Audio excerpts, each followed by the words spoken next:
ఉదయపు ప్రార్థనలో దావీదు మనసు. ప్రియమైన సహోదర సహోదరిలారా, ఈరోజు మనం కీర్తన 5 గురించి ధ్యానిద్దాం.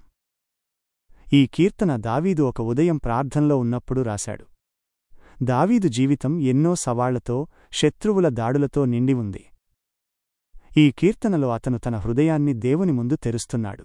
1-3 వచనాలు. ప్రార్థన వినబడాలి అనే తపన. నా మాట ఆలకించు యెహోవా, నా మూలుగును గమనించుము. ఇక్కడ దావీదు తన ప్రార్థనను మూలుగు అని వర్ణించాడు. హీబ్రూ భాషలో ఈ పదం హెగియోన్ అంటే సంతాపంతో కూడిన ఆలోచనలు లేదా హృదయంలోని లోతైన మూలుగు అని అర్థం. మనం మనసులో కూడా మాట్లాడలేని విధంగా మన బాధను దేవుడు అర్థం చేసుకోవాలని దావీదు కోరుకుంటున్నాడు. అతను నా ప్రార్థన యొక్క స్వరము వినుము అని వేడుకుంటున్నాడు. ఇది కేవలం మాటలు కాదు, తన ఆత్మ యొక్క స్వరము.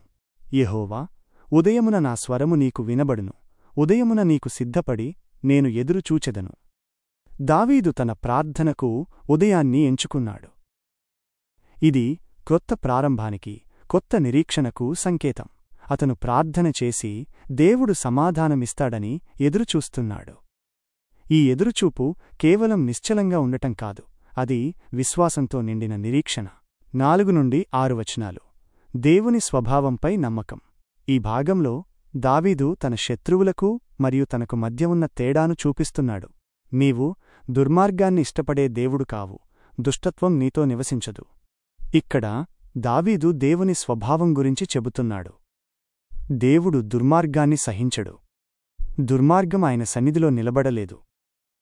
గ్రీకు సెప్టుఅజింట్ బైబిల్లో దుర్మార్గాన్ని అనే పదానికి పొనేరియా అనే పదం వాడబడింది. దీని అర్థం చెడ్డ ఉద్దేశ్యాలు గల దుర్మార్గత. దావీదు శత్రువుల హృదయంలో ఈ పొనేరియా ఉంది. అహంకారులు నీ కన్నుల ఎదుట నిలువలేరు. దుర్మార్గం చేసేవారందరినీ నీవు ద్వేషించుతావు.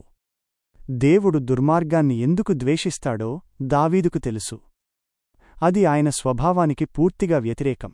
అబద్ధాలు చెప్పేవారు, రక్తపాతం చేసేవారు, మోసం చేసేవారు దేవుని దృష్టిలో అసహ్యకరమైనవారు.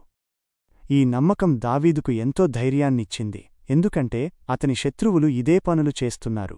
7-8 వచనాలు. దైవమార్గంలో నడవాలనే దృఢ నిశ్చయం. దావీదిప్పుడు తనవైపు చూసుకుంటున్నాడు. తన శత్రువుల వలే కాకుండా అతను దేవుని మార్గంలో నడవాలనుకుంటున్నాడు.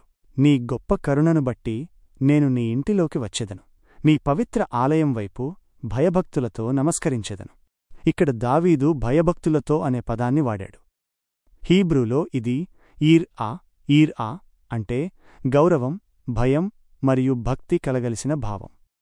ఇది దేవుని గొప్పతనం ముందు మనం ఉండవలసిన పద్ధతి. దావీదు ఆలయంలోకి వచ్చేది తన యోగ్యతను బట్టి కాదు, దేవుని గొప్ప కరుణను బట్టి. యెహోవా, నా శత్రువులను బట్టి నీ నీతి మార్గములో నన్ను నడిపించు, నా ఎదుట నీ మార్గమును సూటిగా చేయుము. ఇది దావీదు యొక్క ప్రధాన అభ్యర్థన. తన శత్రువుల దుర్మార్గం మధ్యలో అతను దేవుని నీతి మార్గాన్ని కోరుకుంటున్నాడు. గ్రీకులో నీతి అనే పదానికి డికాయోసూనే అనే పదం వాడబడింది. దీని అర్థం దేవుని ప్రమాణాల ప్రకారం సరైనదిగా ఉండటం. తన ప్రయాణంలో స్పష్టమైన మార్గాన్ని చూపించమని దేవుణ్ణి కోరుకుంటున్నాడు. 9-12 వచనాలు. దుర్మార్గుల ముగింపు మరియు నీతిమంతుల ఆనందం. చివరిగా దావీదు దుర్మార్గుల మరియు నీతిమంతుల ముగింపును పోల్చి చూపిస్తున్నాడు. వారి నోటిలో నిజం లేదు, వారి హృదయం నాశనం కోరుతుంది. దావీదు శత్రువుల మాటలు వారి హృదయంలోని చెడును వెల్లడి చేస్తున్నాయి. వారి మాటలు కేవలం అబద్ధాలు మాత్రమే. ఈ మాటల వల్ల దేవుడు వారిని శిక్షిస్తాడు. నీవు వారిని శిక్షించుము, ఓ దేవా, వారి ఆలోచనల వల్ల వారు పడిపోనిమ్ము. దావీదు ప్రార్థన దుర్మార్గుల నాశనానికే కాకుండా వారు చేసిన దుర్మార్గపు ఆలోచనల ఫలితంగా వారు పడిపోవాలని కోరుకుంటున్నాడు.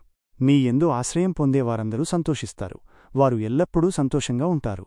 దుర్మార్గుల ముగింపునకు భిన్నంగా దేవునిలో ఆశ్రయం పొందేవారికి సంతోషం లభిస్తుంది. ఈ సంతోషం తాత్కాలికం కాదు, అది నిరంతరముండేది.